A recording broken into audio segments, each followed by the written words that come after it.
Hello, my name is Deepa Ramakrishnan, and today I'd like to speak with you about memories. Now, to begin, I'd like to share with you one of my very first memories. I was about 3 or 4 years old. I was in preschool at the Primrose School, and on this particular day, we were decorating baseball caps that coordinated with our birthday month. And I'm born in July, so mine was blue and red. And what I think is funny about this is that I have never gotten rid of this hat. I think it's so significant to me. And to show you how significant it is, I actually brought it with me here today. See? It's nothing special, really. See, it says 2000 on the side, and it's all blue and red. Now, why I think this cap is so significant is that it's the first time I accomplished something, that I put in work and I saw the fruits of my work. I saw the result, and I don't think I'll ever get rid of this hat. So memories may seem very simple, but they are actually quite an interesting scientific phenomenon. See, memories can be sort of analogized to a pen and paper situation. So you write on paper and with a pen, and there's a short interval of time in which the pen can smudge. But after it's been dried, it's pretty much there forever. No matter how many times you fold and reopen the paper, the pen will still be there. Similarly, memories, once they become engraved in your brain through the science of the memories, which I'm going to explain a bit, they're pretty much stuck in your brain forever. So memories are not centered in one part of the brain, but are a brain-wide and very complex system.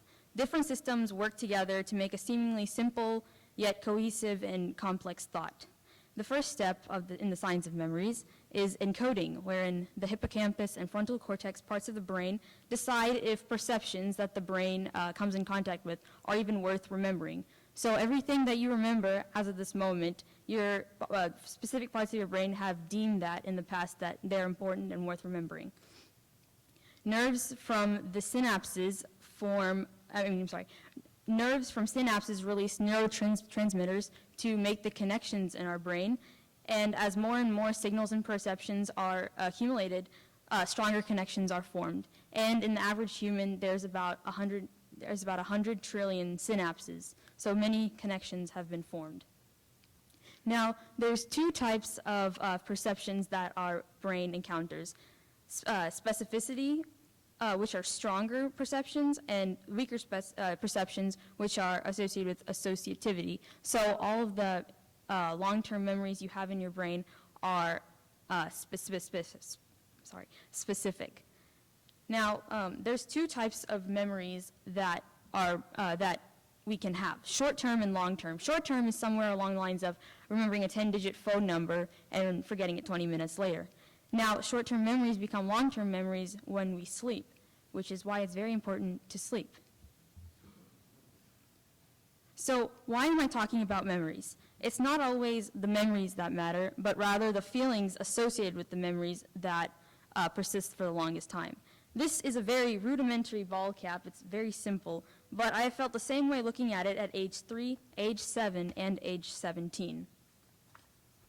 In fact, there are several distinct feelings I have felt after many of my moments in life where I've encountered firsts, such as first days at Oakridge, my first dance performance, my first time riding a bike without training wheels, my first time making the headmaster's list, my first concert, my first cross-country meet, the first time making my parents proud, and many, many, many more firsts. Now, everyone has all these firsts, and we also have some firsts that have some not so fond memories, including the first time I fell down and scraped my knee, the first time I failed a test, the first time I lost something important to me, and the first time I got a speeding ticket.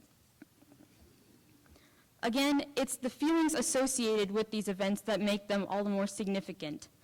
I'll never forget the feeling when I first rode my bike without the training wheels and without the help of my dad, finally cruising down my street at age 7, seemingly going 60 miles per hour, but in reality going more like 6. And I'll also never, ever forget the adrenaline rush when I first heard the sirens of the cop car and I looked in the rearview mirror and I saw flashing lights and I knew it was over. I was no longer above the law and I was forced to pull over in defeat. In my honest opinion, I think that memories are some of the strongest and most precious things we can have as human beings.